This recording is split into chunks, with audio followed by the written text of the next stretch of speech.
Hello, everyone. It's Dr. Stuart A. Swerdlow. And Janet Diane Moria Swerdlow. And this is the Expansions News Podcast for the first or the second week of December 2018. And you were gone to Cuba for this past week, so you've been out of the loop a bit. Well, I was in the loop, just in a different loop. There you go. A time warp loop, right? Cuba is basically stuck in the 1950s and early 60s. And although I must say, it was very, very easy to enter Cuba. People should not be afraid to go. I went through immigration and customs in less than 2 minutes. It took faster than domestic flight, leaving a domestic flight in the United States. So it was very, very easy. And the Cuban people are very warm and friendly and really go out of their way to help you. And there's zero crime. Everyone is just wonderful and lovely. And so I'll talk about the rest after your podcast. All right. Well, anyway, so glad to have you back. And well, as you know, so a lot of things happen, obviously. And one of the biggest thing was the funeral of ex-President George H.W. Bush. And during his funeral, there are a lot of things that happened that made the news while you were gone. I'm sure everyone would be interested in your opinion. For example, all of the presidents, recent ex-presidents, plus Trump and Melania were in the front row, and the ex-presidents were with their wives. And the only one who did not recite the Apostles' Creed was Trump, very visibly so, and Melania as well. And so what do you think about that? The Apostles' Creed is coded with information that the Illuminati use as an oath to each other. And Melania and Donald Trump were purposely making a statement that they're not participating in these deep state secret codes that associate one with the other. And so he's basically telling them, I'm separate from you, and you're going to be in big trouble. Yeah, pretty interesting, because it says it's usually set in unison, and obviously it was planned. They were not going to say it. I really have to give them a lot of credit and a lot of courage for standing up there in front of the entire world and making a statement, basically giving the Illuminati a finger. And then the other interesting thing that happened was, before, of course, all this happened, that George W. Bush Jr. was seen giving Michelle Obama a piece, supposedly, of candy. And this was all over the world as well, which he also had done at the funeral in September of Senator John McCain. Yeah, we say the one who will not be named, because he was evil. Yeah. But you named him. You named the evil. Yeah, well, I guess we need to expose it. It's not candy, and it's not gum. It's drugs that they give to each other so they can get through the boring ceremony. Yeah, well, anyway, they did make a big show of that. And then lastly, what do you think about this presidential funeral train, which was the first one in nearly 50 years? Apparently, it drove around 70 miles or 113 kilometers to it, carrying his casket, and what I thought was a bit macabre was that this train's sixth car, which was called Council Bluffs, was fitted with transparent sides to allow mourners lining the tracks to actually view the caskets. Like, why would we need to see that, right? Because they are triggering and imposing death on the people. Yeah, anyway, I thought that was really weird. The whole thing was weird, as always. And then, of course, there was also rumors that he actually had died a long time before. Well, yeah, he died a lot because they purposely wanted the funeral on December 5th. Because December 5th is when there were supposed to be depositions and unsealing of indictments in Washington, D.C. And so in order to postpone this, the deep state kept him on ice. He died before they said he died, but they kept him on ice to purposely arrange the funeral on December 5th to postpone these depositions and unveiling of or releasing indictments, sealed indictments. Mm-hmm. Now the next date is December 13th. So I am sure that the Illuminati will arrange maybe another death of somebody so that there could be some other incident on the 13th to postpone it even further. It wouldn't surprise me. And of course, also I was interested that Prince Charles attended the funeral, because it was his first trip to the U.S. in more than 3 years. Mm-hmm. And I was like, why would he make this trip unless there was something else going on? Because nobody wants him anywhere, so he went. I see. And plus to get away from Mumsy. No, who knows? Anyway, and then of course the other thing that was in the news I thought was rather interesting was that there is a hallway filled with all red Christmas trees at the White House, which of course the First Lady is supposed to be the one who is in charge of the decorations. And this was people made a lot of criticisms and jokes about this.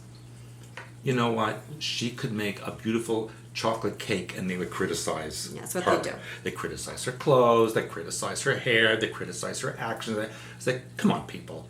You know what? Look in the mirror. And the interesting thing that I thought, because they would compare this to The Shining, which is red cloaks worn by women, but the other thing was A Handmaid's Tale, because a lot of them had Handmaid's Tale. Yeah, Handmaid's Tale. They had a weird white hat on. So what does that tell you with everything that's going on these days? That's just women to be subservient. Well, no, white hats. White hat is, remember No, not in Melania's? The Handmaid's Tale. No, well, they're showing the Christmas trees with white hats on. You just mentioned Handmaid's Tale, Yes. not the Christmas trees with white hats on. It's a different story altogether. There's no Christmas story called Christmas Tree with White Hat on that I'm aware I of. have no idea what you're talking about because I don't understand what you're It's a saying. Christmas tree, and at the top of the Christmas tree they had white hats on. What is that got to do with The Handmaid's Tale? Doesn't have anything to do with The Handmaid's You Tale. mentioned it. Yes, that's part of it, but I also said to you it also had white hats on. Move on, because I don't understand what you're The talking trees had white hats on. As we Okay. know, Melania's been seen with white hats, and Well, there's a the white white hats hats and are black the ones hats. who are going to remove the deep state. Okay, so there we have red But it has Christmas nothing trees. to do with the other show. Well, it's all together. When people are talking about it, if you go and you look at it, they have white hats on these red Christmas trees, which is very bizarre, unless you understand what's behind it.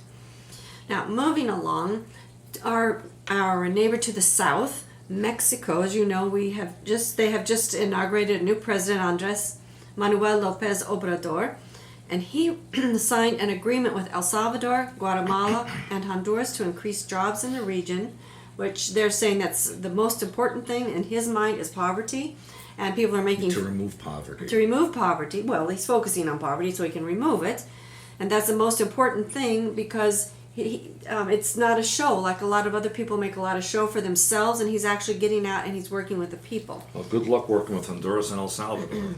Apparently, in the first quarter of 2019, the finance ministers of the four nations will meet to develop programs, projects, and specific actions for the sake of jobs generation and poverty fighting in the region.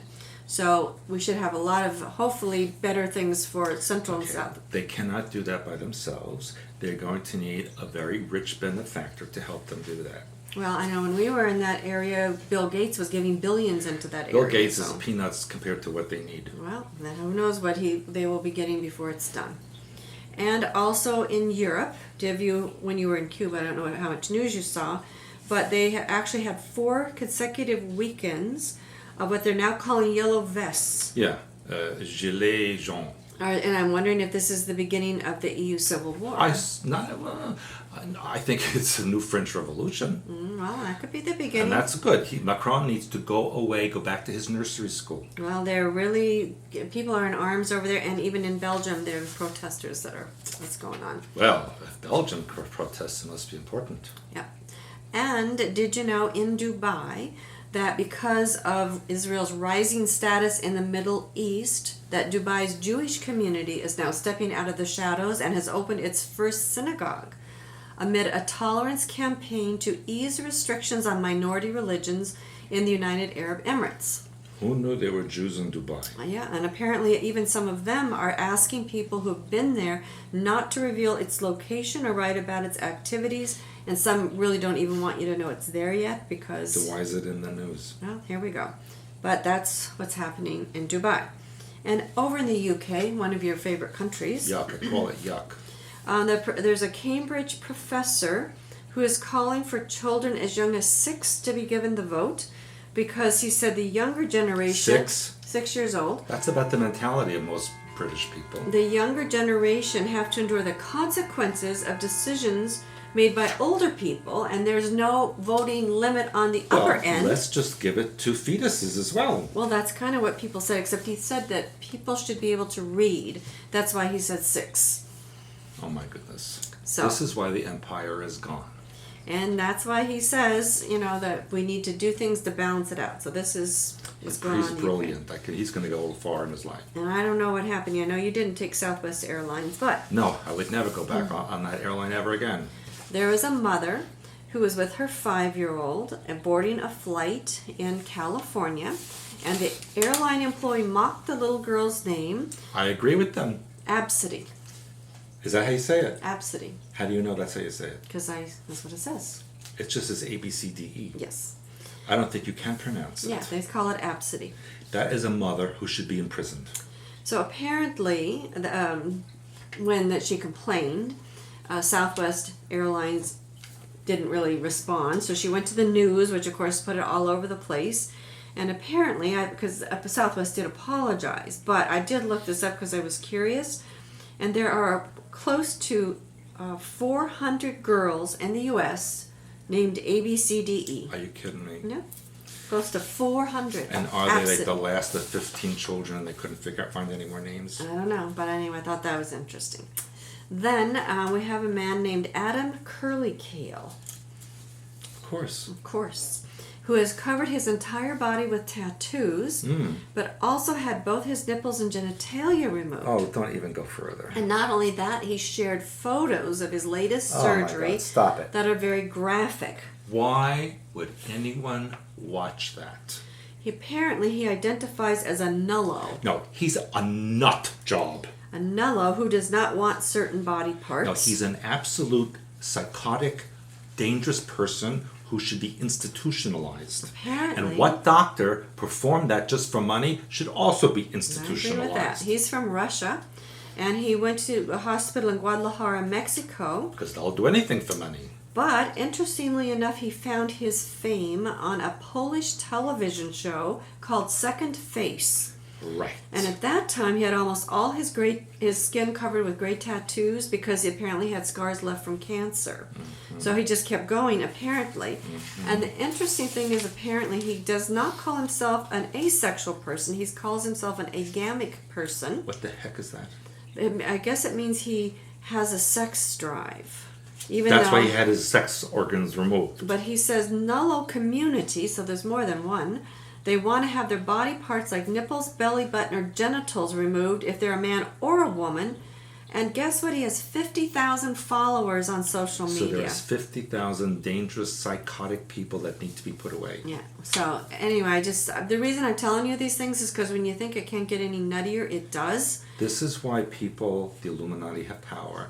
Because you do stupid things like this. And now there's a person doing a stupid thing, but he has 50,000 followers saying how wonderful it is. Thank God it's only 50,000 out of the 8 billion. Yeah, and even 50,000 sounds like a lot. Anyway, and then, now this one sounds like a good plan, but I'll tell you why I don't think it is such a great idea.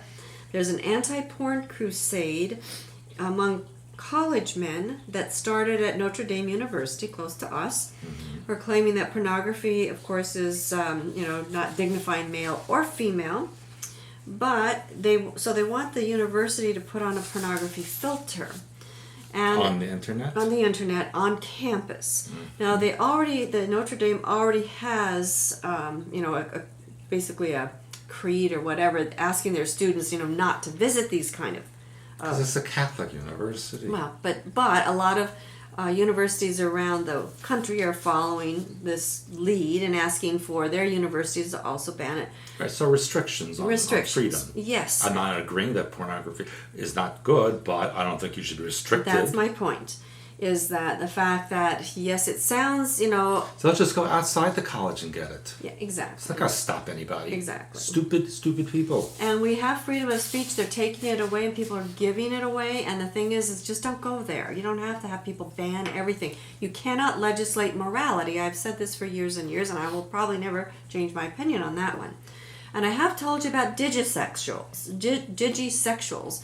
I'm bringing it up again because I'm going to tell you why.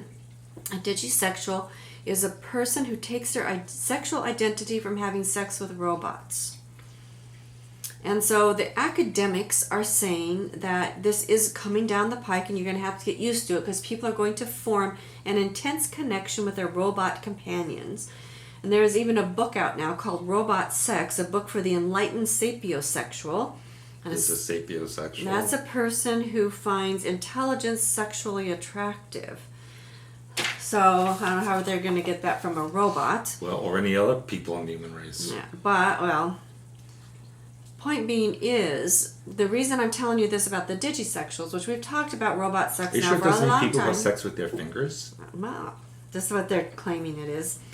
So the next story is about, I've told you this one, sex robots providing therapy and loneliness in care homes. I've talked about prisons, blah, blah. I remember that Woody Allen movie, I forgot the name, but they had an orgasmatron. You go inside this computerized box and you have sex in it and then you come out. It's called an orgasmatron. No, I didn't see that one. But anyway, so now there's a woman who has a project called Pearl's Memory Babies about Alzheimer's patients receiving baby or dolls that look like real babies and plush puppies. Why don't they just have a baby and get a puppy? Well, so that's my point when I talk about this robot sex and this thing, because it sounds really sweet. You know, let's give these people... No, it doesn't. Well, it does, because they light up and they're happy, but it's not real. And they're taking and substituting humans and real live beings for things. So that's where I have a problem with it. That's my personal thing. I don't know, but I just thought I would put that out there because I wonder what you think about that. Don't ask them what they think. Yeah, and my last story, which around the Christmas time, always weird things, come up. There is a professor of clinical psychology and sexual studies at Minnesota State University named Eric Sprankle, who says, quote, "The virgin birth story is about an all-knowing, all-powerful deity impregnating a human teen.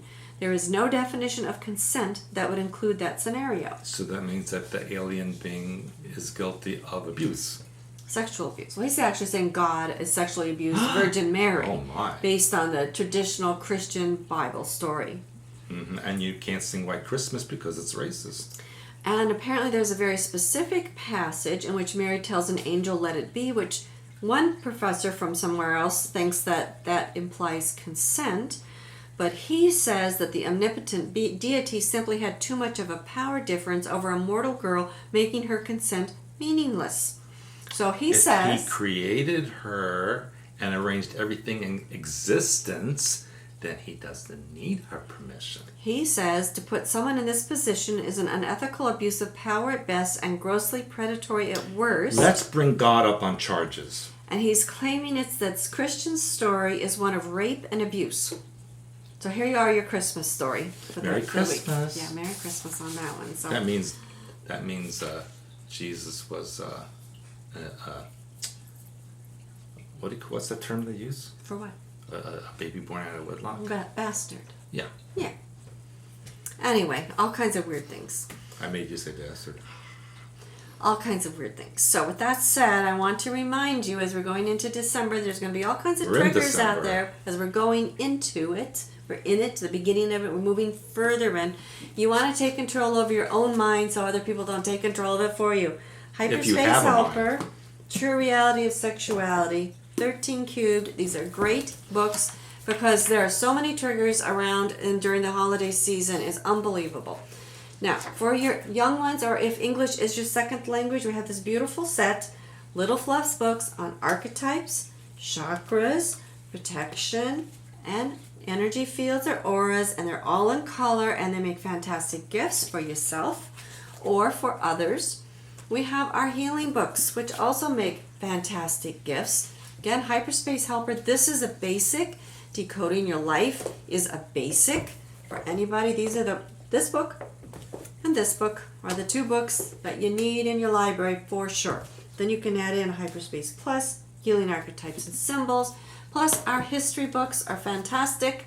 Blue Blood, True Blood, Montauk Alien Connection, Stuart's Autobiography, matches your shirt, and True World History.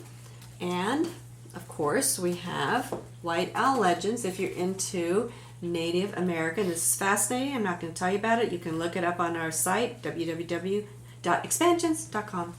www, I say three of them. And, of course, affirmations, which we're basing our self-healing webinar group on, but you can also get this for yourself. 365 different chapters, which will help you deal with life. Right?